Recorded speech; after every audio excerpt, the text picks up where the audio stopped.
strange substance found by a southwest Arkansas man be part of a government test? Well, that's the question at the heart of a phenomenon called chemtrails, now getting widespread attention. Well, they say the government is dumping chemicals on us to control or manipulate the weather. And they say the unusual-looking jet trails in the sky are actually chemical-laden chemtrails.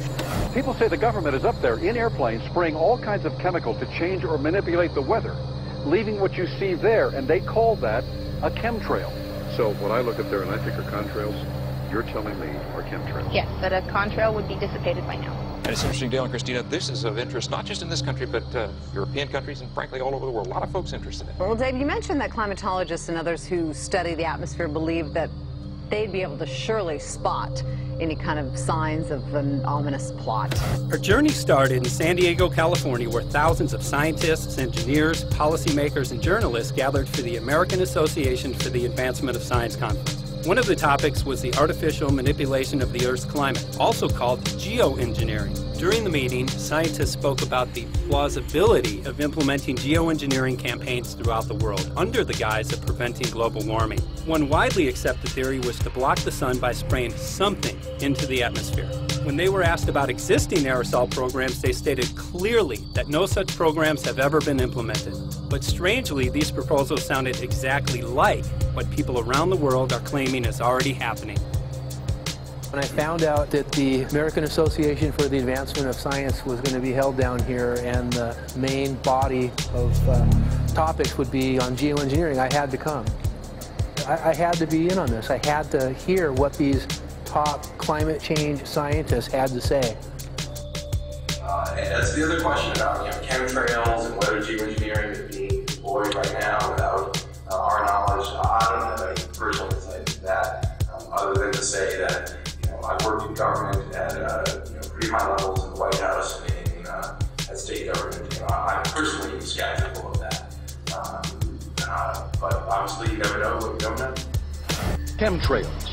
On the internet, they are cited as proof of the government creating clouds to combat global warming. They claim the American government, with the secret approval of the national government, is covertly using jet aircraft to spray population centres with aluminium, with barium and with strontium so as to reduce people's humidity and reduce the global population. I'm always a little bit suspicious because the government doesn't seem that capable to do something on such a large scale. That is not rain, that is not snow. Believe it or not, military aircraft flying through the region dropping chaff.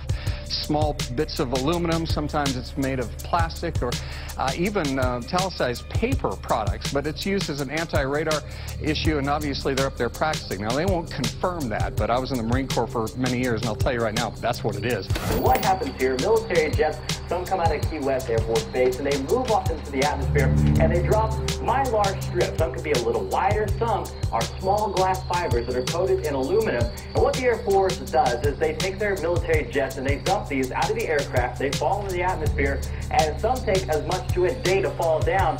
This is inevitably military or something going on. The government, the Air Force, you see this kind of a pattern like this, you can rest assured there's something going on. They're actually little bitty magnetic and little bitty strips of, whether it's aluminum. Well, it's a nuisance to you and I to determine what's real and what's not, but it looks like it is a life-saving operation there from the military. The apparent motive behind this conspiracy theory is one world government.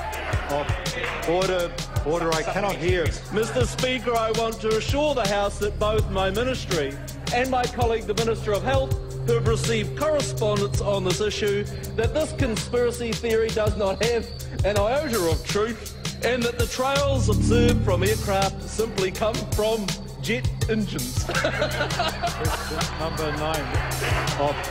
Order.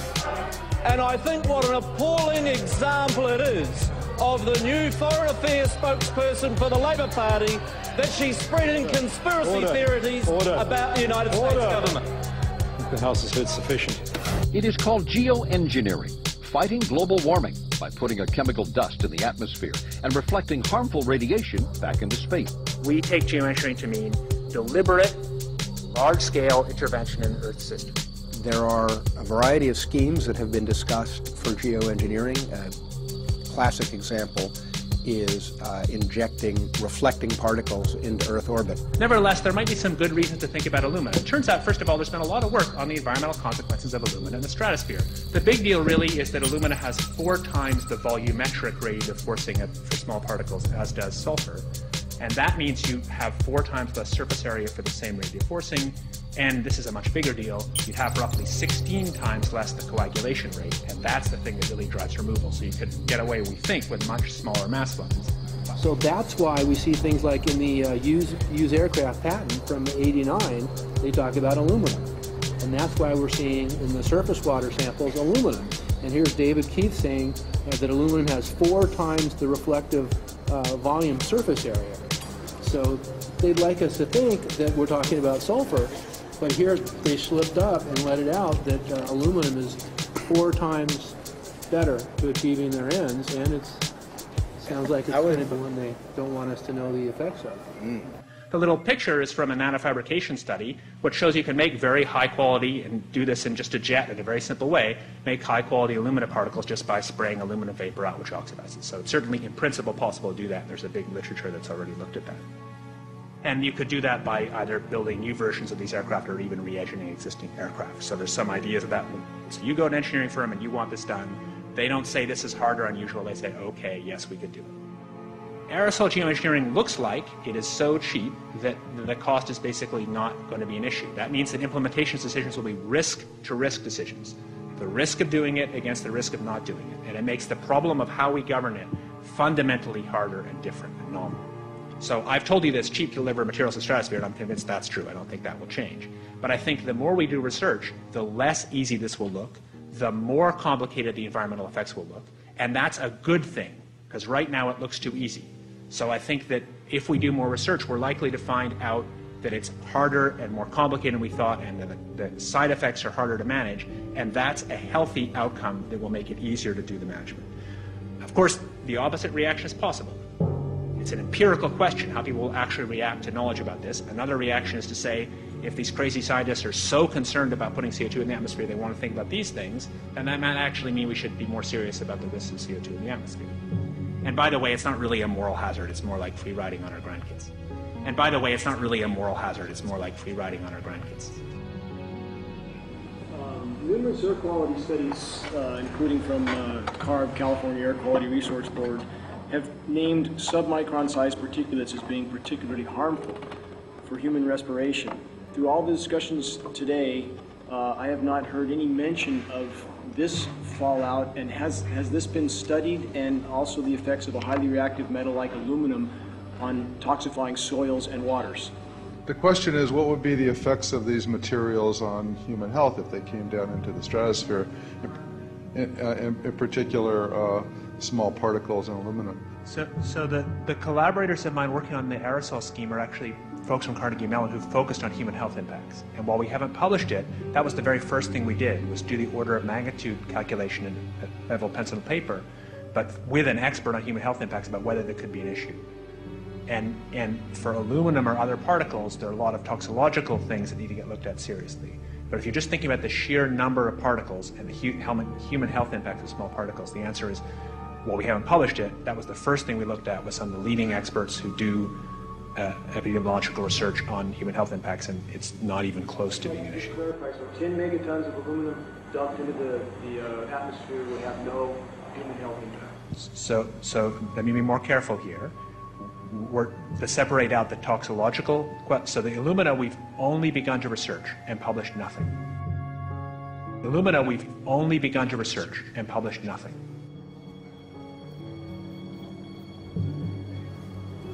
Dane looked at him and he said, so you're telling me that spraying 10 to 20 megatons of aluminum, as you said, would have no human health effects? He took a deep breath and he swallowed and he said, let me be more careful here. We haven't done anything serious on alumina, and so there could be something terrible that we'll find tomorrow we haven't looked at. And that, for me, that was the whole main point of what is going to be coming out to the public. It's the damaging effects of aluminum that are being found around the world in massive amounts. Here's David Keith confronted on this very issue, and he looked, you know, at that point like they just let the cat out of the bag. Mm-hmm. we haven't done anything serious on Illumina, and so there could be something terrible that we'll find tomorrow. We haven't looked at it. They're proceeding because they have an agenda that's separate from trying to thwart this crisis of global warming. You know, there's obviously several other objectives, whether it's depopulation, control, weapons aspects, communications aspects, all kinds of things, you know, wild cards that we know nothing about. We don't really know, and I'm not going to attempt to speculate on exactly what the agendas are, but we can see clearly the agendas are not benefiting mankind. You know, it's benefiting the agenda of the elite. And so I think the question is, how do you draw the line between some activity that is allowed and doesn't need global governance and activities that do require global governance? Dr. John Holdren has agreed to serve as Assistant to the President for Science and Technology and Director of the White House Office of Science and Technology Policy. I look forward to his wise counsel in the years ahead. My personal opinion is that we have to keep geoengineering on the table. We have to look at it very carefully because we might get desperate enough to want to use it. So what would we do if in year 2040 or 2060 there's a severe climate crisis, say widespread famines or Greenland sliding suddenly into the ocean? That the only plausible way in which we could start the Earth cooling this century is to directly intervene in the climate system, say by putting particles in the stratosphere. We do stuff in the stratosphere all the time, of course, and so it's not as though the stratosphere is absolutely pristine. But you don't want to have people going off and doing things that involve large radiative forcings or go on for extended periods, or for that matter provide lots of reactive surfaces that could result in significant ozone destruction. You know, maybe I'm putting a particle into the atmosphere because I'm trying to make money, or maybe I'm putting a particle into the atmosphere because I'm engaging in scientific research and trying to understand cloud physics, or maybe I'm putting this particle into the atmosphere because I'm trying to make it rain locally to seed a cloud and get more snow on our ski slopes. And this obviously raises all kinds of questions. It's hugely risky. It will likely negatively impact some people, but we might find ourselves in a situation where those risks seem worth taking. One of the things that really shocked me was in one of the breakouts they had the benefits of these programs and then the risks. Now the benefits, the one thing that was stated was the just cooling the planet. You know, some of the risks were ozone depletion, droughts in Africa and Asia. I got to tell you, I came away from this experience after listening to these scientists for 4 days of symposiums, really concerned because it's clear now that they are justifying, rationalizing, and looking to legitimize some really, really horrible impacts, further impacts on our environment. And they're basically formulating the sales strategy and the implementation and oversight strategy and the funding strategy. After San Diego, I was shocked by the programs that had been proposed. I decided to write about it. That night when I finished, I sent the article to an online publication with my email address attached. When I woke up the next morning, my inbox was flooded with responses from around the world. Why? Because I had just broken the story on aluminum in geoengineering models, which I had no clue at the time that very few people knew about. Now this metal, aluminum, is being found in massive quantities way above normal levels all over in rain, in soil, and in snow. After that, the calls started pouring in from people who were desperate for someone to investigate. That was the fuel that started the film. Before we started filming, we had the opportunity to sit down with one of our favorite authors and documentarians, G. Edward Griffin, to find out what he knew about the subject. I'd like to talk for a minute about an issue that's getting more and more attention. That's the issue which scientifically is called stratospheric aerosol geoengineering, also called the chemtrail issue. I'm very aware of the chemtrail versus contrail controversy. As far as I'm concerned, it's an open and shut case. I have been watching the development of jet travel from its very beginning. I used to live near the Los Angeles airport. Remember when the first jets came in and landed, man, they made a big noise. We never heard a noise like that before. And we used to go down and sit at the end of the runway and watch these jets come in and take off because it was a novel experience. I've been watching jets all my life, and I know about jet contrails. I've watched them. They're vaporized moisture, ice crystals, and they get out there in the atmosphere, and then they effervesce and evaporate and then disappear, and you can see them. Plane moves along, and the little white trail follows right behind it, and usually about 10 or 20 lengths of the plane or thereabouts, and then it's gone. And you can still see them that way, by the way, once in a while. So there goes a contrail. These other things we're talking about are not at all the same phenomena at all. These planes go by, and they billow out this white smoke, and it covers the sky from horizon to horizon. It doesn't dissipate at all. And they crisscross each other. And you see this thing cover the sky and turn it milky, and then people start having trouble breathing, and then you hear stories about the aluminum and barium deposits that they're picking up and the residue. And you put it all together, and I don't see how anybody who's got their eyes open and their mind open can come to any other conclusion but that somebody is spending a lot of money and effort to spray the planet. The question is, why? I have my own theories, but I hope that there will be some good investigative reporters go out there and get us the answer. I know that whenever it's finally discovered, and it will be, the people who are doing it will undoubtedly say, oh, well, we did it for you folks. It's for the greater good of the greater number. It's for the society. It's probably to prevent global warming. Or maybe it's to inoculate people against some kind of a dreaded biological attack. We can't go around shooting everybody in the arm, but we can spray them and save their lives. You see how good we are? We're doing it for the benefit of society. I know they're going to, whatever it is, they're going to say it was for your good, but mine. Think if we had the ability to steer hurricanes, and the hurricane was going to slam into New Orleans.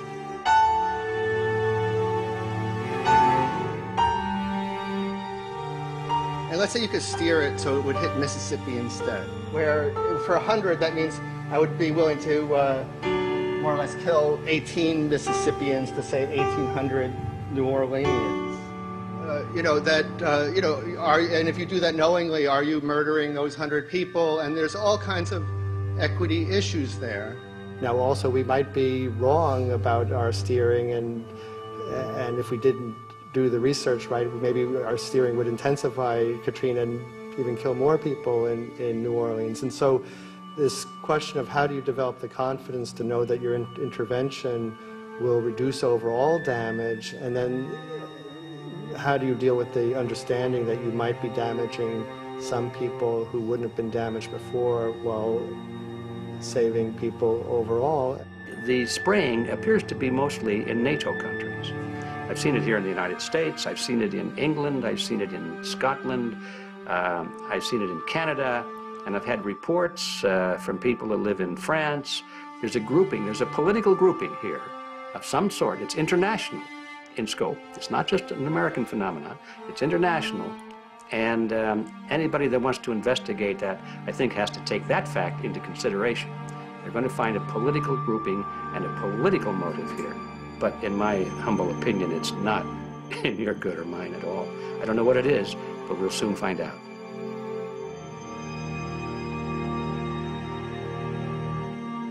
I'm sure that if you follow the old advice, which is follow the money, you'll come to the answer sooner or later.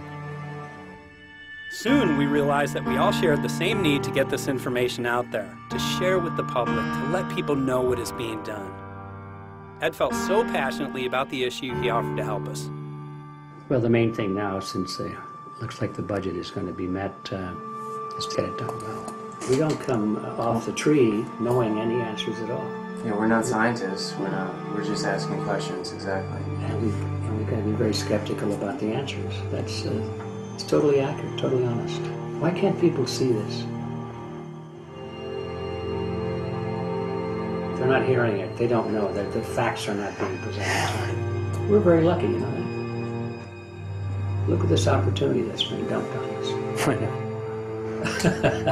Opportunity. It's, well, this, It really is. This obviously going to be a battle, I know that. Challenge and a battle, but I mean, why are we here if it's not for that? We're going to short break with DJ Foxy. I go to get hold tomorrow, so it's going to be you for the moment. I'll call him again. So. Sounds good. I saw the sky crisscross with chemtrails, and I can't remember if it was in LA or I was on the road, but I had looked up one day, and I thought, look at that. That's not the flight path, man. That was a grid, a regular grid.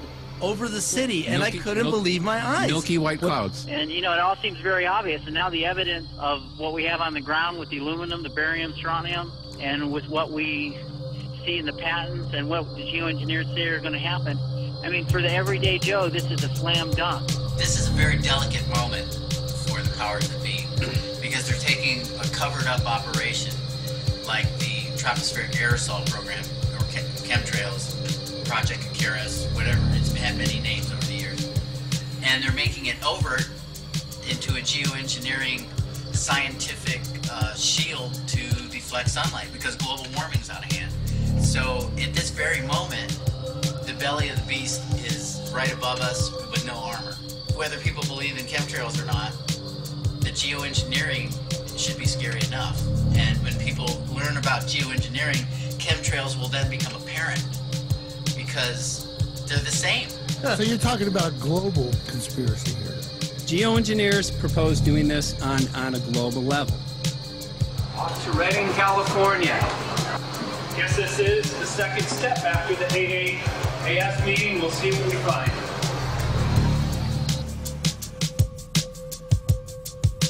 Right here in Northern California at Dana Wigington's house. He owns over 2,000 acres overlooking Lake Shasta. He told me about some of the challenges that they're having up here. Let's go and talk to Dane. We'll see, what's going on his property. We'll see what he's going through, and also what action he's taking based on the test results that he has.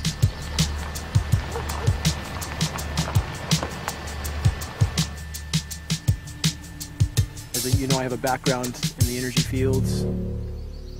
I worked in the first solar plants in the continental U.S. in the early 80s.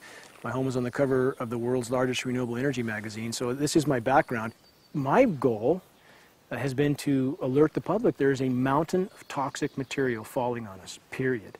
Before about 5 years ago, our skies were typically blue, and now you see it's covered with lines and haze, and virtually nothing you see on the horizon, nothing you see in the sky above us is a natural cloud. I mean, it is virtually all the remnants of these aircraft lines that you see fanning out, spreading into clouds, artificial clouds, but the sky is a very dirty look to it.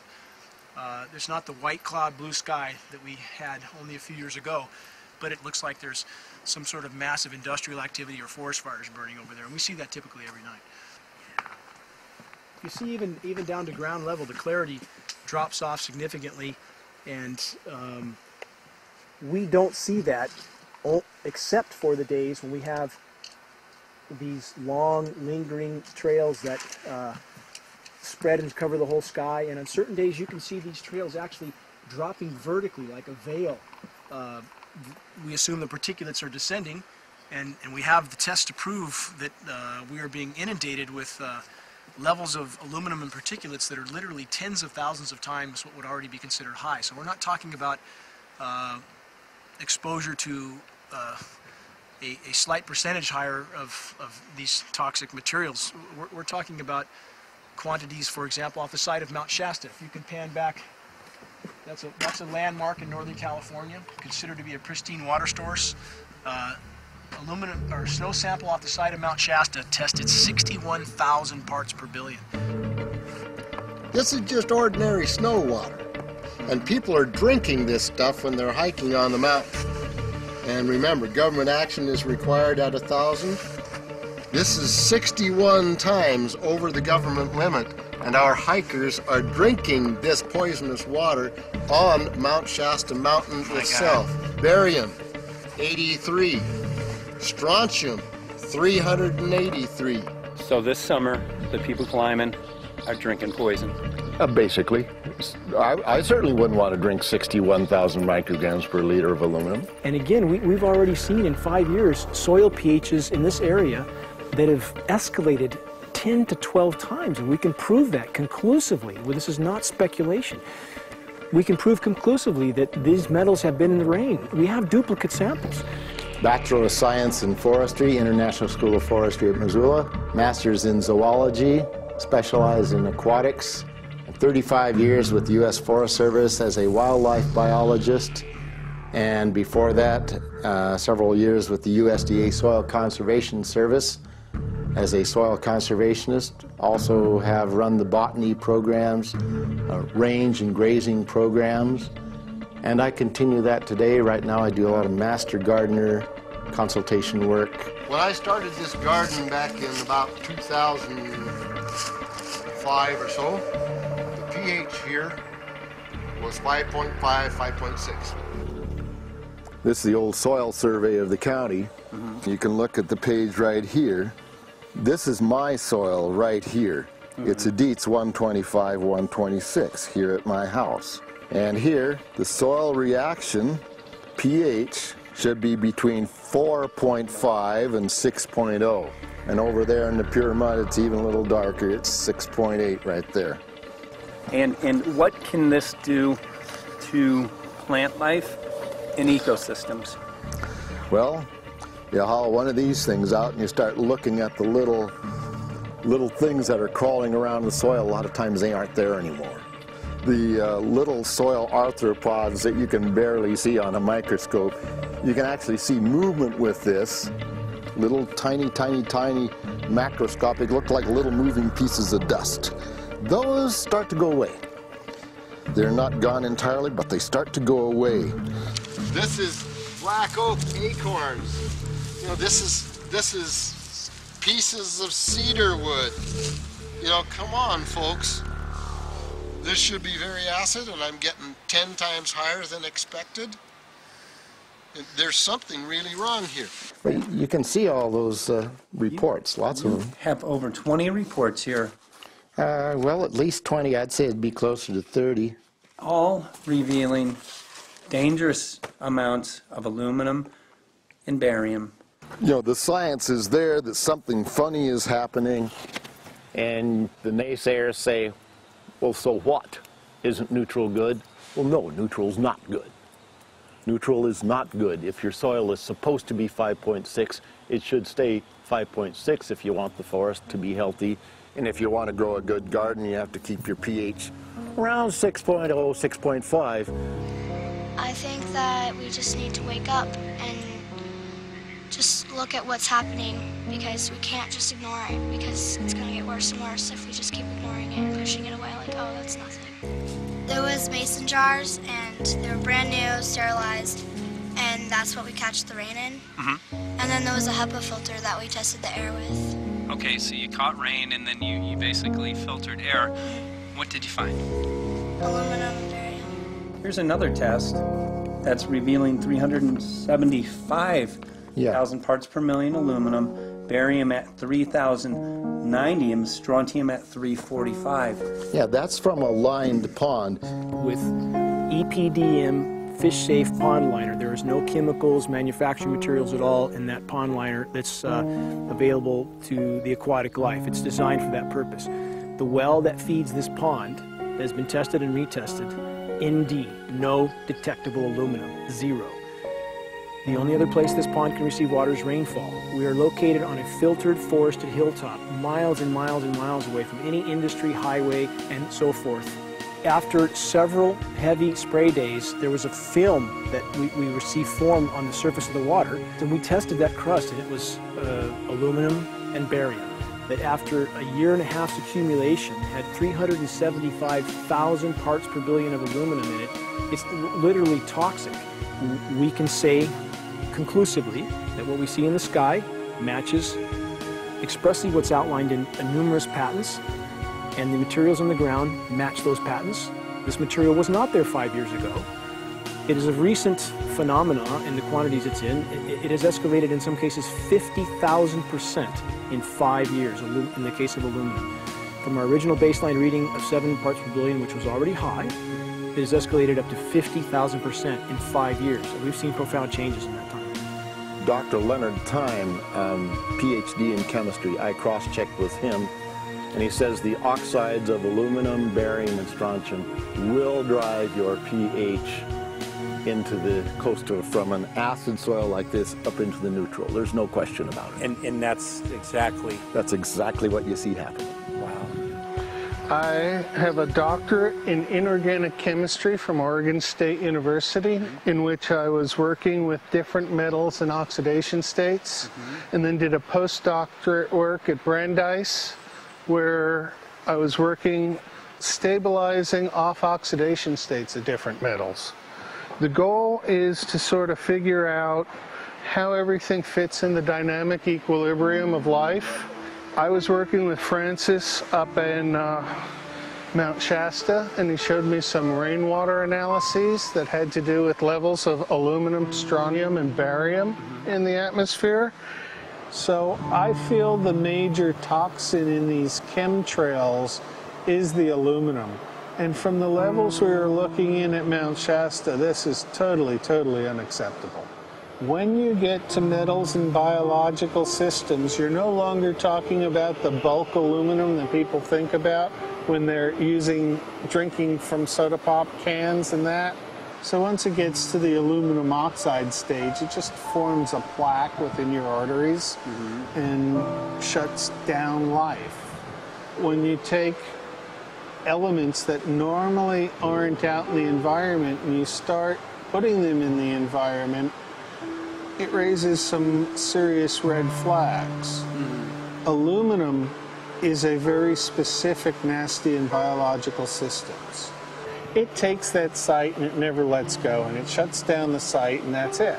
And so as you accumulate aluminum over time, it causes major neurological damage because it ends up as aluminum oxide that's essentially stuck in place and can't be flushed out by normal systems. At the core of everyone's condition, there's always some level of toxins. And aluminum is known to have cancer-causing effects. The half-life is decades. I think that we should be working on taking more of these toxins out of our environment instead of adding more toxins in. It's very concerning that if we add more toxins to our environment, that will be increasing the rates and risks of cancers. Even one patient is not worth it. So sad that they would consider putting aluminum in our environment to affect something when they could be causing so much more damage. Wherever the material is coming from, it is there. The amount of metal falling on us cannot be disputed. Absolutely, this is not speculation.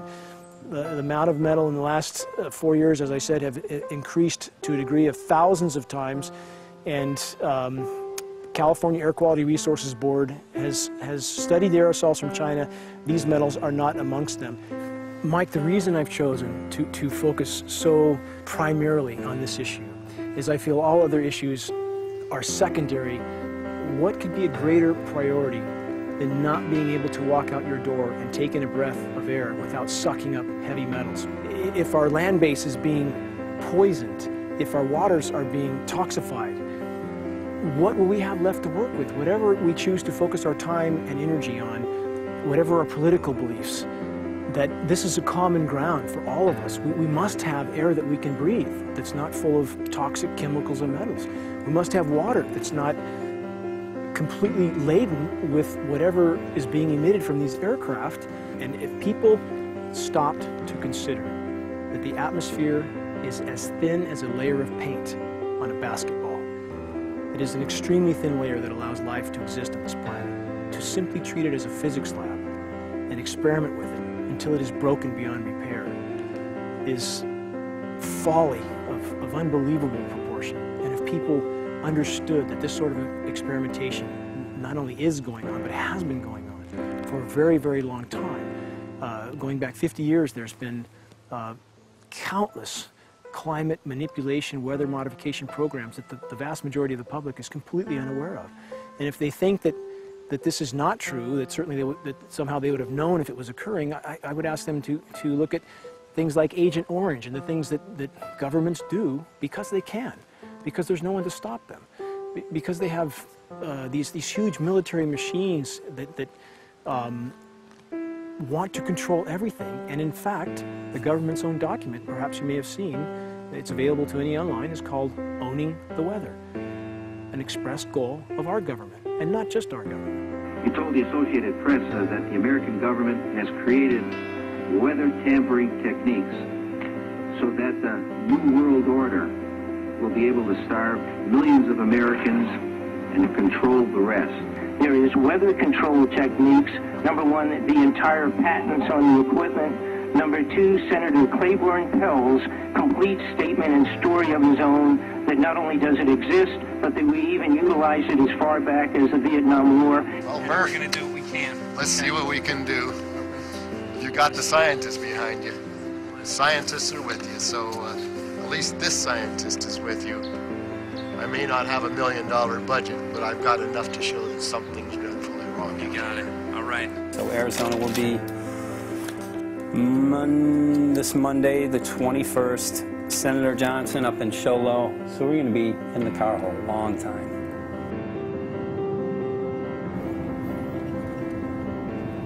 Well, it is such a pleasure. This is such Meet an excellent place back here, I'm Yeah, telling this you, is Michael. But you know This is what? great. We love it. It's so private and it's so quiet and peaceful. And please come in. My name is Karen Johnson. I served in the Arizona State Legislature for 12 years. I was in the House for 8 of those years and in the Senate for 4 of those years. When you see a plane fly overhead, there's a trail that leaves the end of that plane, and it goes from one horizon all the way to the other as the plane flies across, and it begins to filter out and cover more and more of the sky in kind of ripples. It widens out and fills the whole sky. I mean, how could anybody think that that was the case? And then to live and to be underneath that and know that whatever is in that is falling down upon you and upon your animals and upon the earth. And I mean, it's frightening to me. And if people don't start really waking up and facing the fact that we've got people that are doing terrible things to us, and we had better wake up and fight back now. I mean, I'm the mom of 11 kids. I've got 35 grandkids. I mean, I've got a stake in this. I care about what is going to be left for my children. I care about it, and I'm extremely worried about what is going to be left to them.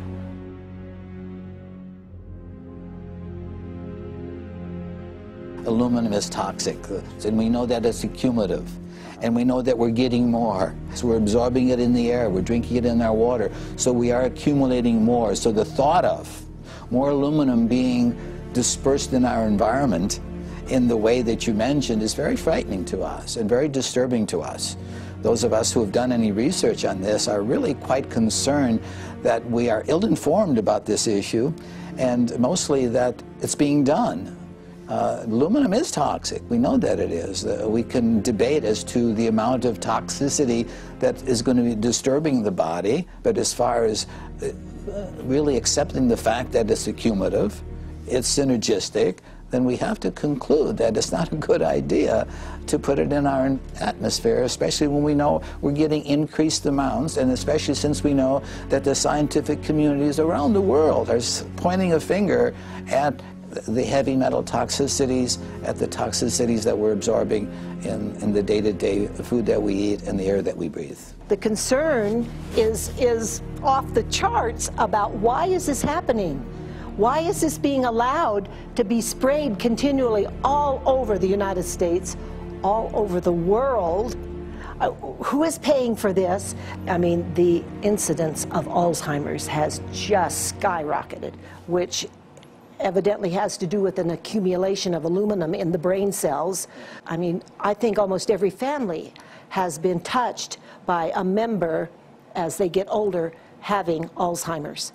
And it's a horrible disease. And to say that, well, this just came because people drank soda pop out of aluminum cans, you know, when my father passed away with Alzheimer's and he didn't ever drink soda pop, you know, that explanation doesn't ring true with me. And so I'm wondering, how much did this chemtrail spraying back in the Illinois area affect him? Aluminum and fine metal is an accelerant. friend who's a firefighter up in Pine, Arizona for 20 or 30 years says that the wildfires now that they're fighting are way beyond anything they've seen before in intensity. And when you look at the air samples and you see the fine particles of aluminum, which is very flammable, and magnesium settling on the trees, this is causing unprecedented savage wildfire. But if you look at this, you can see these are parts per million. They sent this to me, and I just found this to be extremely interesting because we should have like 2 parts per million of aluminum in our air. And this is saying that there's 39,000 parts of aluminum. That's astronomical. Barium is high. I mean, these are way off the charts of what people should be breathing or what's coming down on them. And, you know, if people wonder why their health is deteriorating, why they're having to go to emergency rooms, why they can't breathe, you know, why they're getting Alzheimer's, this has been planned. We have elites, I don't know what you want to call them, one worlders, Illuminati, I don't know, whatever you want to call them. But with these people that don't care about the average person. They only care about themselves, their greed, their power, and if they eliminate, you know, 2/3, 3/4 of us from the planet, so much for the better for them, because then they don't have so many people to have to herd around and worry about. So this is a lot what this is about, and this is very, very alarming and scary. I mean, where is this stuff coming from, and why? Why is this kind of stuff being put out there? You know, I've heard different explanations about, oh, we need to cool the planet, all this and that. But if people are up there trying to cool the planet, why do they need all this kind of stuff in it? The explanations just never have really rang very true. And as I'm setting up the equipment, she looked at me and she said, all these trees here are dying. And I said, what? She says, all these trees in here are dying. So I thought, well, I'm going to test for aluminum, because that's one of the key things in the programs that we're talking about, and titanium. And I took some of this bark sample and tested it, and it came back positive with aluminum and titanium. Then I started traveling around California, noticing the same thing. In Lake Tahoe, there was a lot of the same type of bark, all through Sacramento area and Davis. Just about everywhere I went, I was noticing this silver-white bark. What I think is happening is these chemicals are getting down and destroying the roots. And then as they come up, they're going out into the bark. Those 2 right there are the ones that are just, it just hurts so bad to see these 2, because look how old and big they are. We probably lost 40 trees right here on our 10 acres. Every week, every other weekend, we'd see another tree that was beginning to die. And I mean, it's just so sad, we'd just cry. And to think that that might have something to do with it, along with their other explanations, would really, really frost me. Every time you lose a tree, you know, it's not good, it's just sad. And there's another one over here in this little group of trees here. Don't you feel better when you stand up and fight than if you crawl down in a little hole and go to sleep? You know, I mean, my gosh, people, your families are out there, children are out there, your grandchildren. I mean, you've got to do something to help.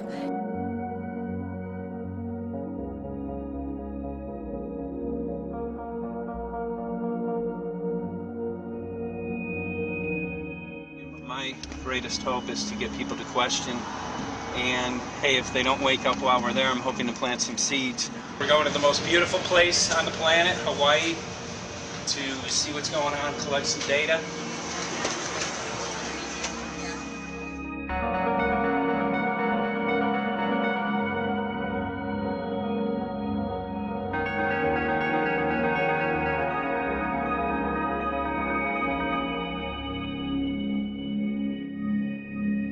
Thank you for having fun with us. Hope you enjoyed the trip.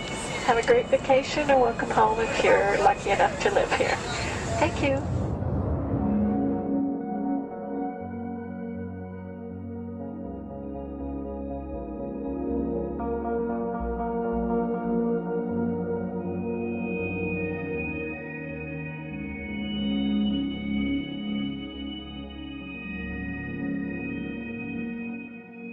The whole valley's off the grid, so it's either solar, wind, or generators.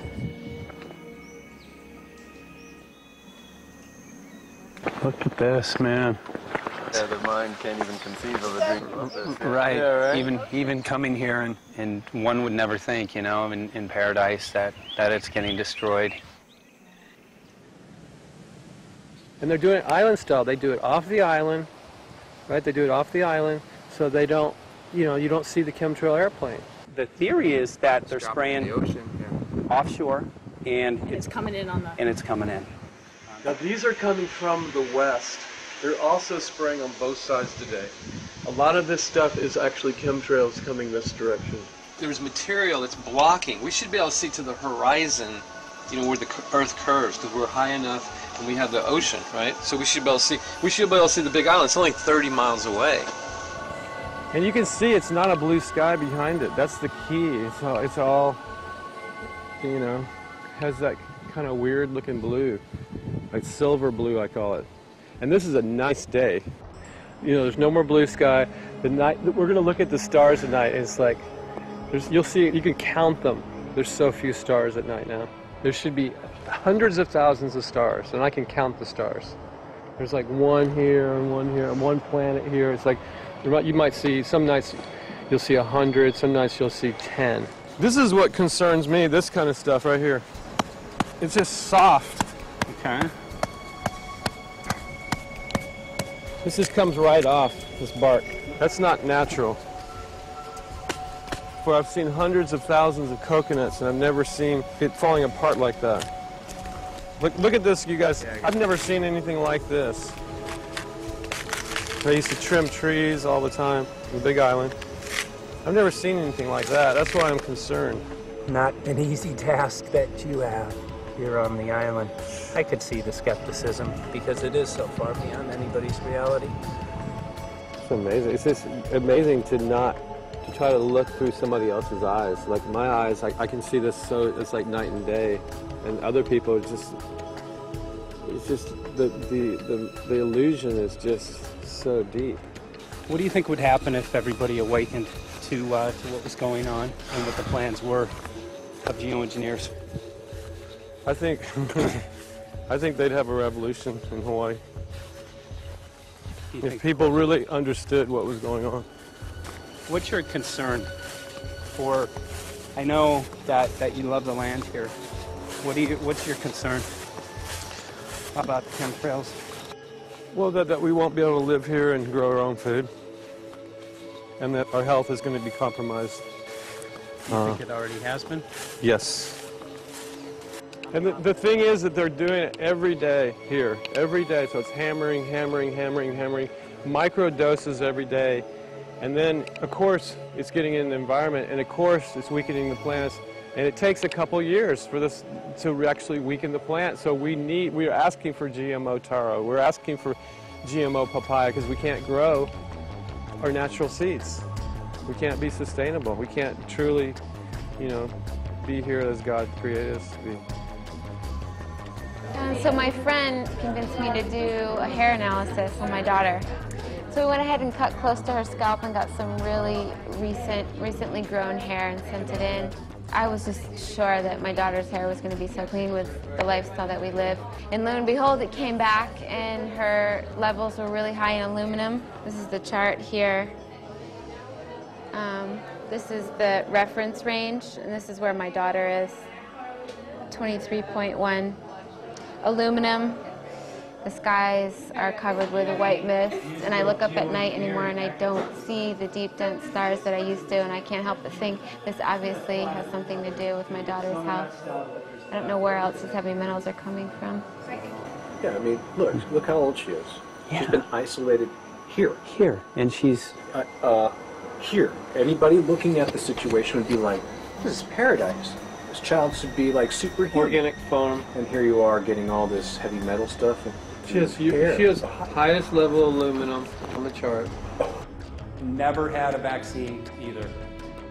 Folks, these people are playing God. They are playing God. They're manipulating the weather and they're spraying stuff into the sky.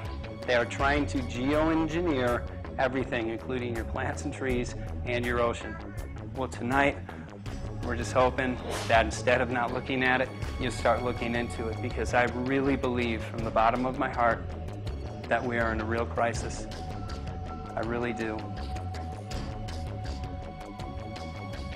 They are proposing dumping 10 to 20 million tons of aluminum into the upper atmosphere. What does aluminum do? It changes the pH of soils, which is toxic to plant life. Also, it's very toxic to human health. Are they doing it? Well, let me tell you about my experience and what we found. We have much evidence that not only suggests, but I believe prove that they are happening. Jeff, what's going on? And as I promised, we're joined right now by a very special guest, Michael J. Murphy, currently on location in Hawaii. He's working on a documentary film called What in the World Are They Spraying? Michael, welcome to the program. Great to speak with you today.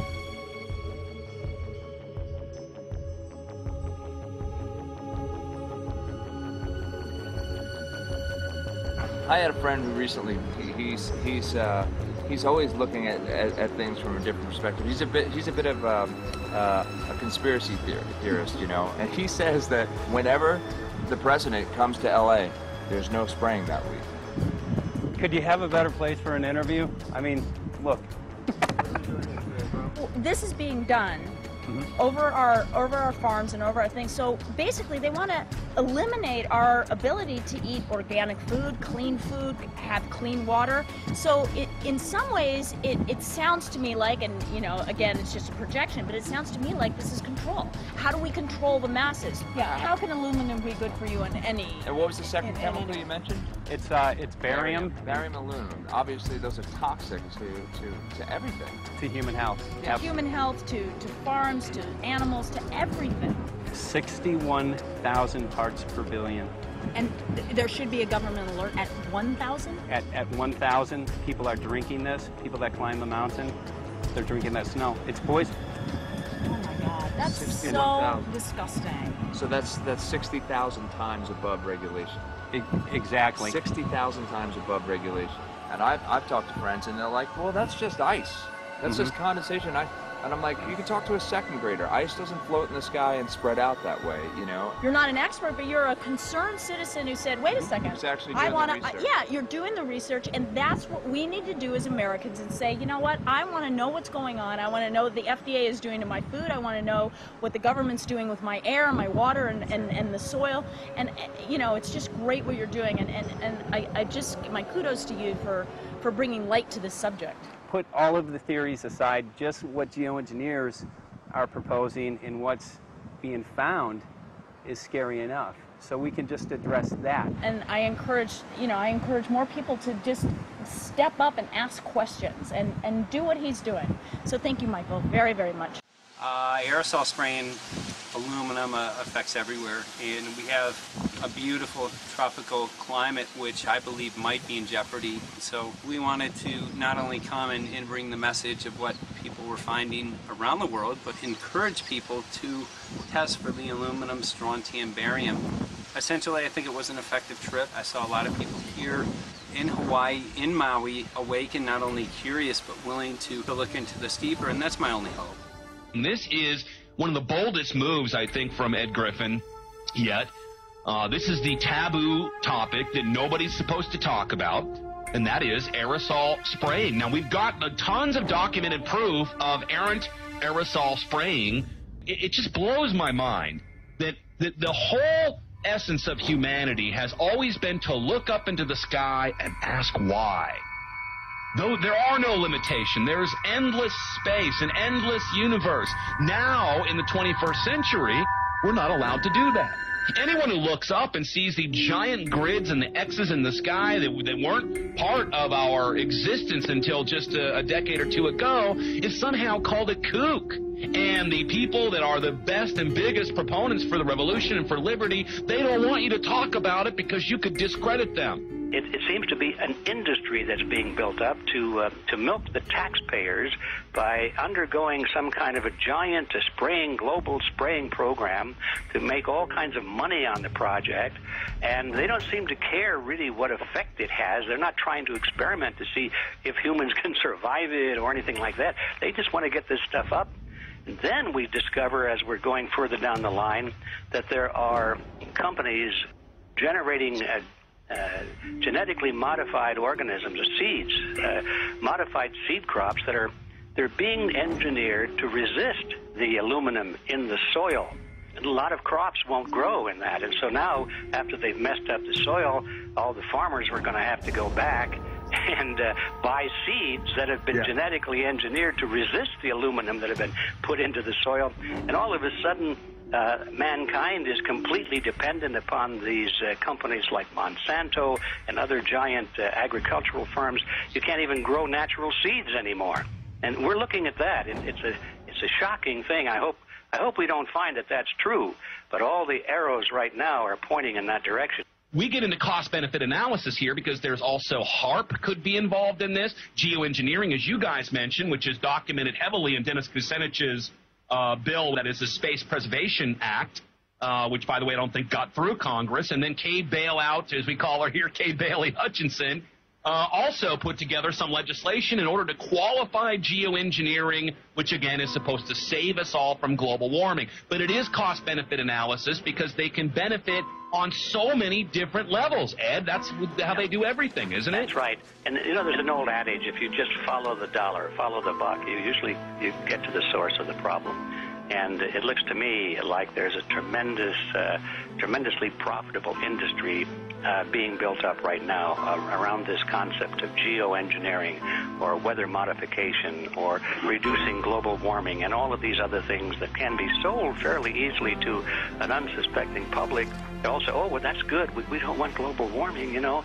And so they put up with this, and they don't question, they don't criticize. But behind the scenes, you see a whole industry being built up, which is, as I say, tremendously profitable. And the money for all of that is coming from the taxpayers.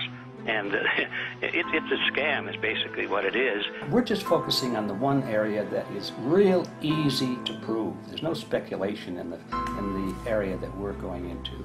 They definitely are doing this geoengineering. They definitely are talking about it. They're working up formulas for it. They're putting together strategies for it. They've got funding for it. Everything is in place. We don't even have to go into those other areas to make the case. Okay, let them believe that, but at least they must understand that there's no question that they're talking about it and planning to do it. And so shouldn't they be equally alarmed about what they're going to do if it can be shown that barium and aluminum and some of these other toxic metals are very destructive to the planet and destructive to human health?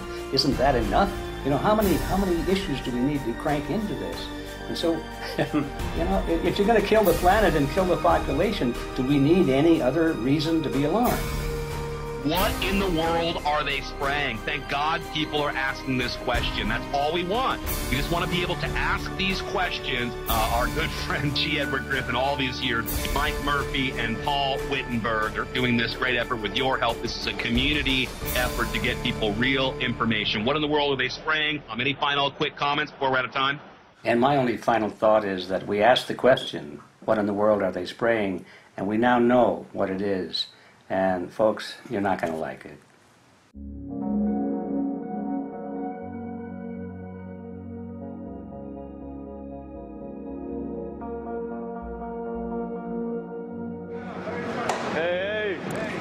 I'm Peter Vreke. I'm from Belgium. I'm 54 years old. I can't believe it myself. I'm a very happy and grateful person. We are doing the job the police or the Justice Department or the Environmental Department should have been doing. And it's really essential that it's going to be a grassroots revolution. I think so. God is on our side because we are not fighting against, but for. Yes, we're fighting for. I was in the council for about 25 years and also a period as the mayor. So from that moment on, 10 years ago, everything started to change. I start to get a picture of what is really going on. And it became crystal clear to me that we, humankind, have been manipulated and dominated and exploited for centuries. So, and this chemtrail phenomenon made me angry because I was so helpless. You can decide what food you're going to eat, whether you're going to smoke, what water you're going to drink, what kind of life you're going to lead, but not with this phenomenon. Then you are just a victim. It's only a game. And there have to be good guys, and there have to be bad guys. And luckily, we are in the position to be able to play the role of the good guy who has the chance and the opportunity to overcome. 3 days that we shared with them, my heart just dropped because it was such a beautiful way to live and such a peaceful way to live. I left thinking, what's this going to be like in 10 years? Is everything going to be killed off on the property? And if it is, how are they going to get their food source? Are they going to have to take a class, you know, and get certified by company XYZ? And what are the requirements for that? And that really is the end of freedom. I'm concerned about that. I definitely, I really am, yeah. I learned to say everything is now as it has to be now. And everything is going to be okay. It's going to be all right. It's going to be okay. Yes. I have this deep feeling that in the end we will prevail because we have the right on our side. The cosmos is helping us.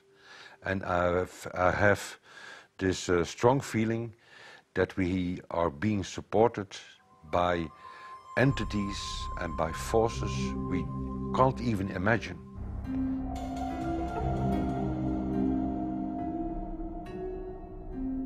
Here for the first time we have this scientific proof that we are being spread. We are being spread, and it's incredible and it's hard to believe, but we are being spread. I think at this moment to stop is not an option. Once you know it and once you have a tool like this and an opportunity like this, that the issue of chemtrails or persistent jet contrails or whatever name you use for it, that this phenomenon is recognized as being real, publicly debated on. In the context of geoengineering, I think it's high noon to bring this to the public. This is what the sky is supposed to look like. These are old paintings. We forgot this, I'm afraid. In the years that I have been a medical research journalist, I have looked at many, many things, and I found the same three issues in whatever I'm looking at.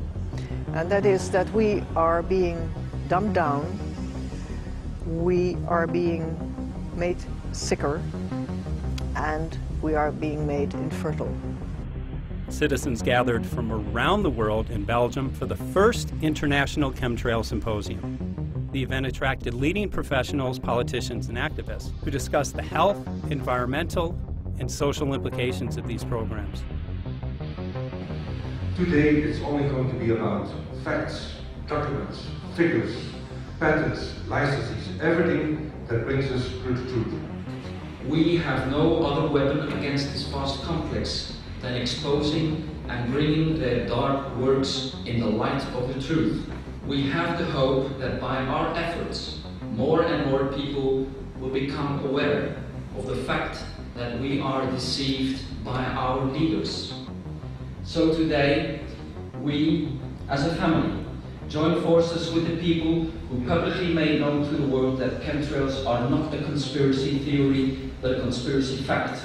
From the Technische Universiteit Delft in the Netherlands. Ladies and gentlemen, please welcome Koen Vermeer.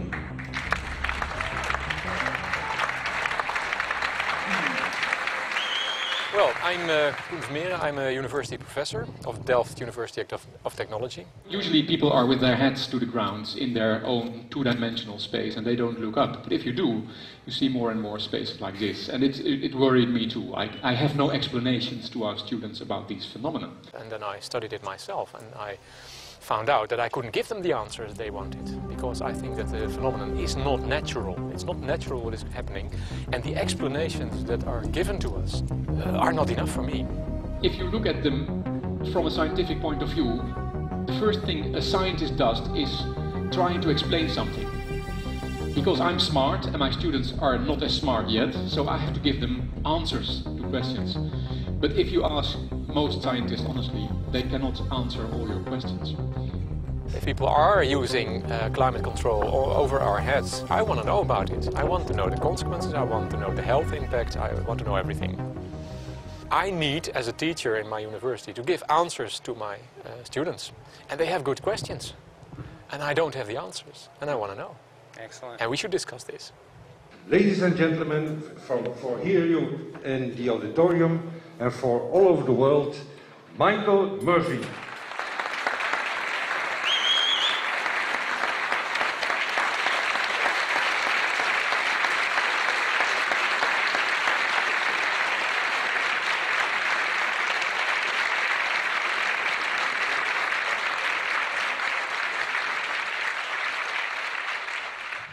Well, thank you very much. It's definitely an honor to be here in Belgium. The people who are in power control everything. They control the markets, they control us, now they're even controlling the weather. And they can use that for warfare applications. The one thing that they cannot control is what God had originally made, and that's natural organic seeds.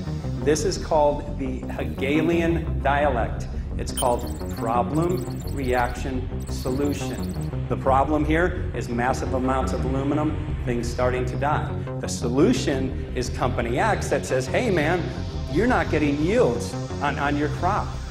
Everything's dying. But I got the solution, I got a seed that will grow in this environment. The only problem is, now you have to start buying from me. We're a little concerned that maybe part of this agenda could be to kill off anything that's natural and organic and re-engineer it with aluminum-resistant GMO seeds. Many may know we just got back from a week of filming in Hawaii, and it was an incredible trip. A big concern for the people there is they're beginning to see softening of the coconut trees. But their concern is that these programs may again be part of a broader agenda to destroy anything that's natural and organic, so that the corporate redesigned GMO foods might be the only thing, only source of food for people. I didn't anticipate so many people, young and old, who are interested in this phenomenon and are concerned about it. And I especially liked the address that the young girl gave today. Only 17 and already making an address to the audience. That is, well, incredible. My name is Sofia Xenidis. I am 17 years old. It is quite scary to know that the air we breathe is not what it's supposed to be. That the food we eat and the water we drink contain traces of those substances which are sprayed out over all of us as though we were being poisoned like insects.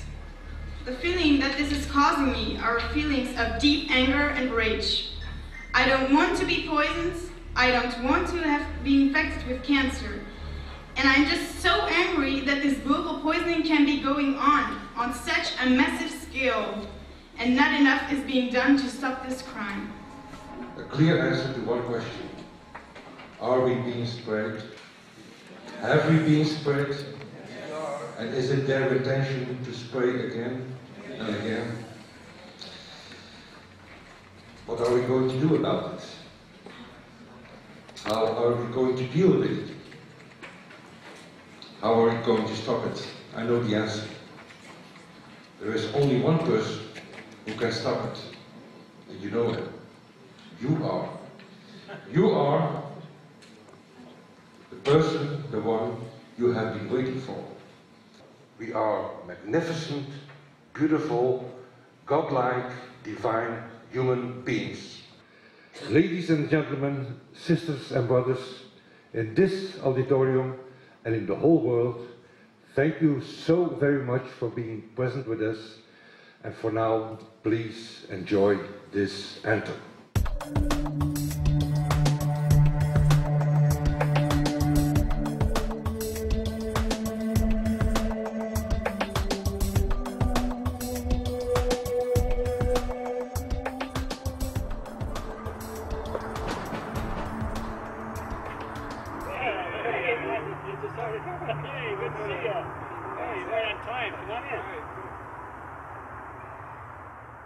So, anyway, I'm glad that the weather's been good for you fellas so far.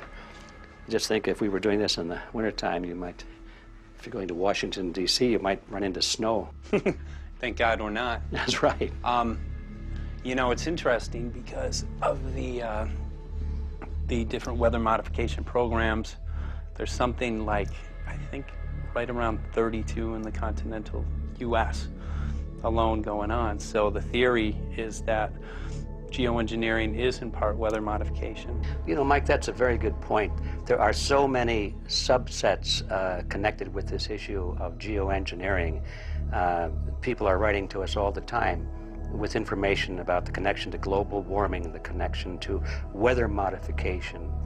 Some people think there's a connection with Morgellons disease. Others think it's kind of a means of transmitting electromagnetic impulses from the HAARP antenna system up in Alaska and Siberia. Boy, it gets your head spinning. And each area, I think, is worthy of investigation, but we have so little time. I think it's wise for us to stay focused on just the aerospraying and the toxic effect of these chemicals and the destruction of the planet and the damage to human health. What more do you need than that to convince people that we have to put a stop to it? So to stay focused, I think, is our mission on this one.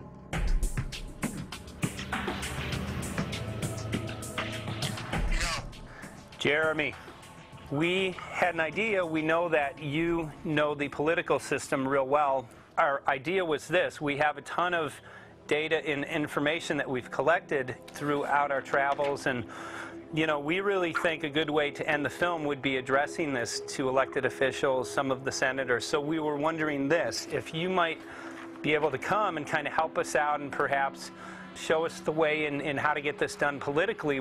But it sounds like a really good idea, and I'm also going to get to, in terms of researching who it is that we should really focus on talking to about this. At the very least, if we could make it impossible for them to claim that they don't know at this point, we can strip away their plausible deniability that they haven't heard of the data that points to geoengineering stratospheric aerosol operation already going on. At the very least, it should be very interesting to go to District of Criminality and put some people on alert. Yeah, you have a lot of enemies in Washington. That's where all the power comes together and the money, you know. So there are people there, I'm sure, that just don't want us to do this job.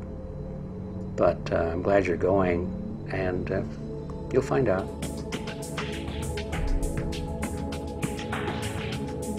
We took the data to Washington, D.C. There we presented our elected officials with the following letter. According to the 5th article of the Bill of Rights amending the Constitution for the United States of America, no person shall be deprived of life, liberty, or property without due process of law. But the daily spraying is depriving all persons living within the United States of life, health, liberty, and integrity of our common and private property without due process of law. As a representative of the people of the United States of America, we insist that you do everything in your power to protect us and immediately put a stop to geoengineering spraying at once. There exists no justification, legal or otherwise, to poison the planet and its inhabitants. Now suppose that space aliens arrived on, maybe they're going to land at the UN headquarters down the road here, or maybe they'll pick a smarter spot. But suppose they arrive and they give you a box, and the box has 2 knobs. One knob is the knob for controlling global temperature, maybe another knob is a knob for controlling CO2 concentrations. You might imagine that we would fight wars over that box, because we have no way to agree about where to set the knobs. No global governance, And different people will have different places they want it set. Solar engineering is like chemotherapy. No one wants it. But we all want the ability to do chemo and to understand its risks, should we find ourselves with dangerous cancer. How long does it last up there? The lifetimes are years. What, years? A couple years. And then it what, precipitates out, or? Yeah, that's correct. No toxic side effects? We know of? The thing we always wonder about is the unknown unknown. Yeah. So if you're thinking about, say, the acidification, it's clear that's not a problem. There's several studies that showed that. Right. But of course the concern here is with so little research, there may be some unknown that comes out of that field that bites us. My name's Mike Murphy. I'm a filmmaker in from Los Angeles. We're covering an issue called geoengineering. Okay, thanks guys. Senator, a quick question about the issue of geoengineering. I'm afraid I don't know what you're talking about. And wondering if you were supportive of geoengineers' proposals of spraying 10 to 20 million tons of aluminum into the atmosphere. I should really get a briefing paper on it before you give an opinion. Oh, not a problem. Are you aware of the issue? Not completely. At all? Because, okay. Do you have a letter from constituents, and people have concerns? Yeah, what's the... We're making a documentary about the I don't know, you guys have credentials to be here? Yes, yes, we do. We pass through security as well. Endowed by our Creator. Please don't touch that. Please don't touch my property. You're lying. No, why? What did we lie? What did we lie about, sir? No, we're not. What are we lying about? Lying about what? It's a little unusual, huh? I haven't heard that. You're not aware of it? And it appears that these programs have already been deployed. You know, I haven't looked at that proposal, and so, you know, why don't you let me review it? I can do that. Are you aware of? Actually, I'm going to go. Yeah. Let me go ahead and get that. I will take a look at this, and I will act accordingly. General, this program, this openly covert program of the aerosol spraying, stratospheric aerosol spraying, geoengineering, using tons of aluminum, spraying it up in the sky. I have no idea what you're talking about. Okay. Commonly called chemtrail survey. When you were the head of NEMA, did you see the aerosol trails? Mike Murphy, filmmaker in Los Angeles. Hi, sir. And we're covering an issue called geoengineering, and wanted to know if you're supportive of geoengineers' proposals.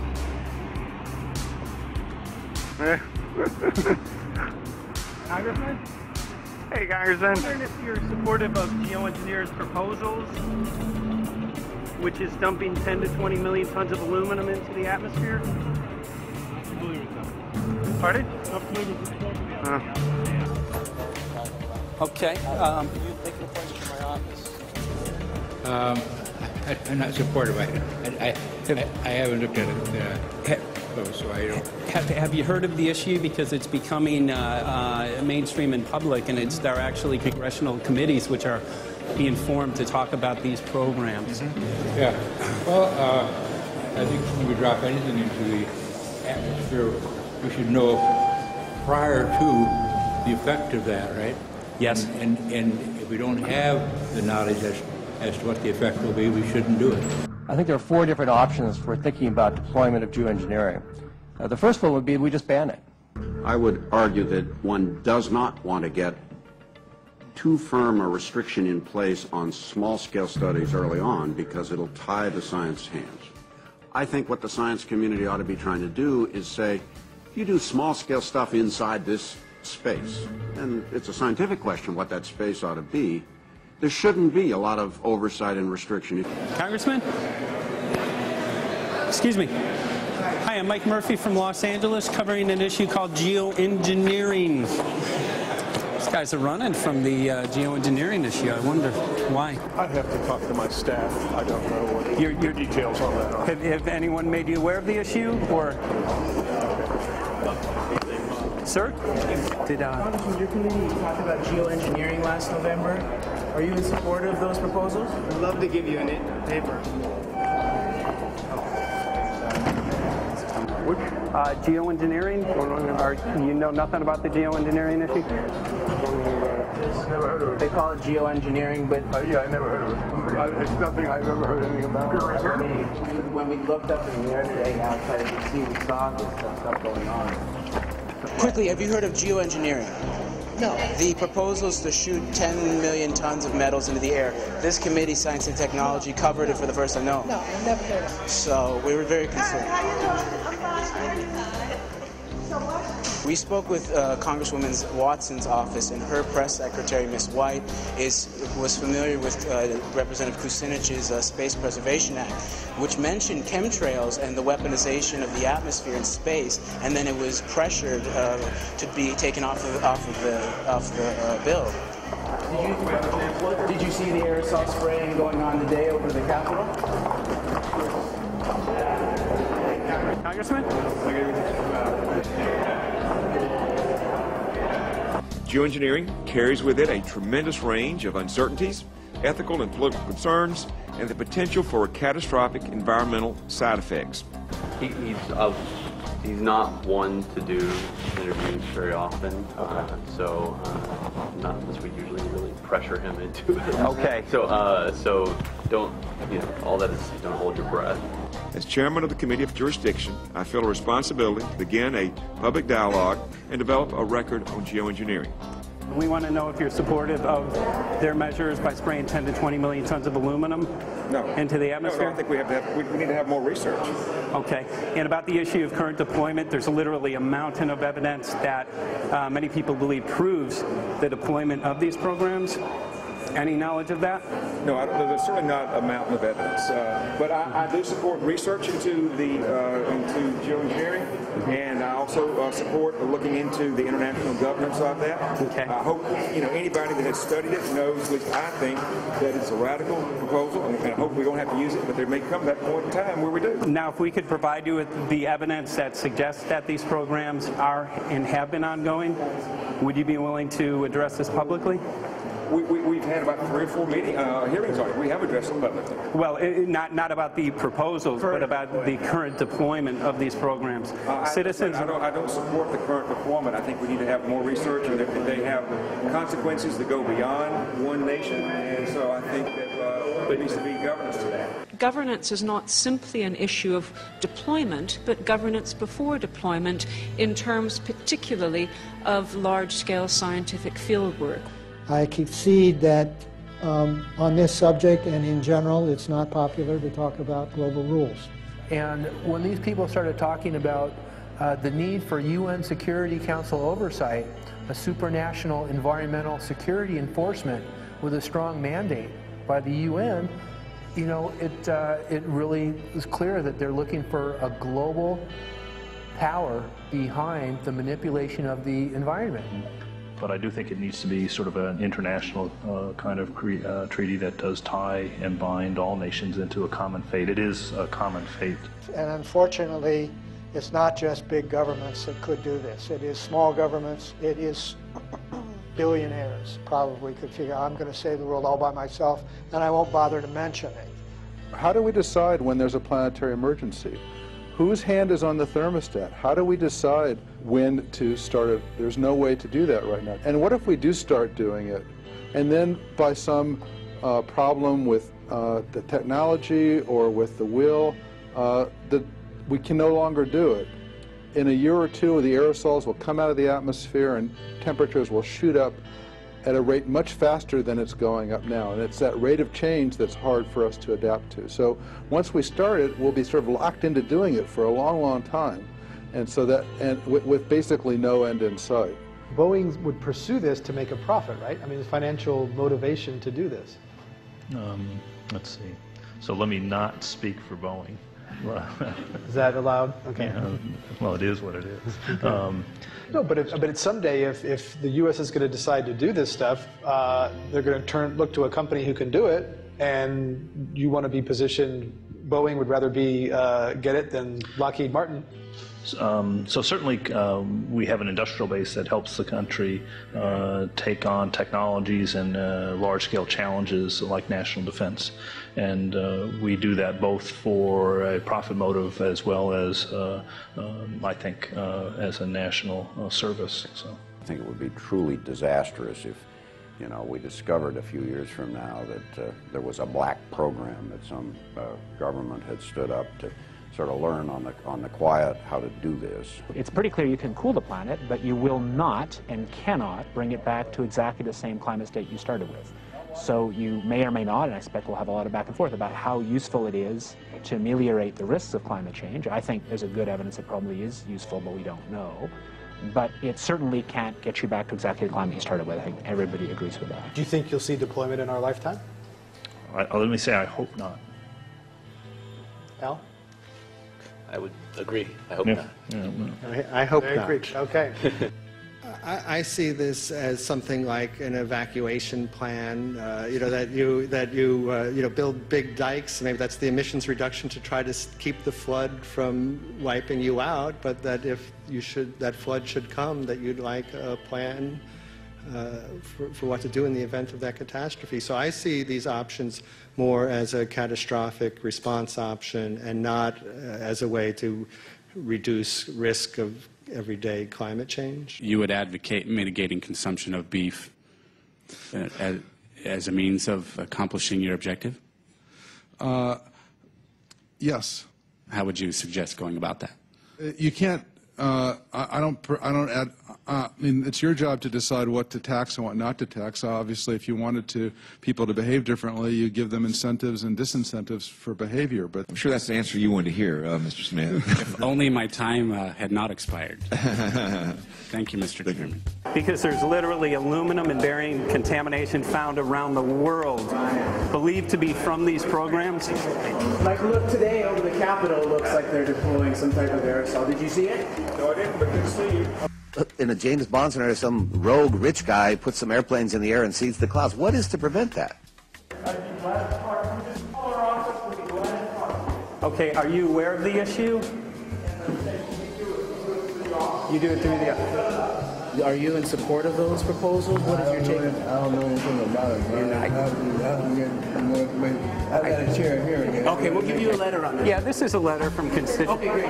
Excellent. And many people believe that these programs have already been deployed because mass contamination has been found. Geoengineering programs, stratospheric.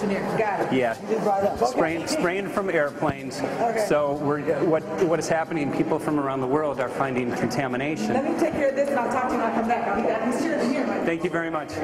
We see that even though we might make the average temperature of the planet about right, the rainfall patterns change some from today. And some places become warmer and some places become cooler.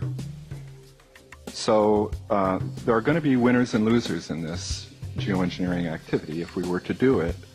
But nevertheless, as David has said, there are reasons why we might consider doing it.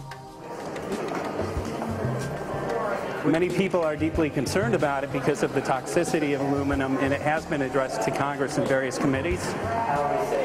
Would you take a look at a letter from some of your constituents addressing the concerns? Excuse me if I go. Okay. Can I give you a letter from constituents? Are you aware of their proposals of dumping? Gotcha. Thanks. Well, I'm not familiar with it, so I don't know what they're doing. Okay. Well, geoengineers are proposing just that, dumping aluminum and barium into the atmosphere. Why would they do that? Aluminum's a precious metal we can use. Well, the stated goal is to actually cool the planet. However, there's a... Sounds strange. Right, exactly. So they're proposing dumping these metals into the air to block the sun, essentially. We're here to find out what members of Congress are I hope we'd have a strong hearing on that before we decide to do that. I would hope so. And there's plenty of evidence that not only suggests that these programs have been deployed, because we're finding contamination of aluminum and barium on the rain, snow, and soil. Okay, thank you. Thank you. LA County has seen a 200% increase of Alzheimer's over the last decade. Tons of ground and water samples showing high levels of aluminum all around our state. Why don't you give me all the information you have? I have some very good people I will assign it to. And if you get it to Mr. Lavelle, we will He's get got it my to card the and right... send me an email and we'll Sounds take a look great. at it. We'll be in touch. We are Okay. investigating this, and there's literally a mountain of evidence that suggests that these Okay, programs are move going that on. mountain over to us. You Let got us it. take a look at it. And look up, Thank keep you. looking up into the sky, and you'll see some of it. Oh, okay. You will. You can All see right. the aerosols being sprayed out of airplanes quite a bit. Okay. So thank you. Yeah, the future of humanity is definitely dependent on it. So we're counting on people like yourself to take some proactive steps. So thank you very much, guys. You're very welcome. Appreciate Thank it. you. Thank you. Right.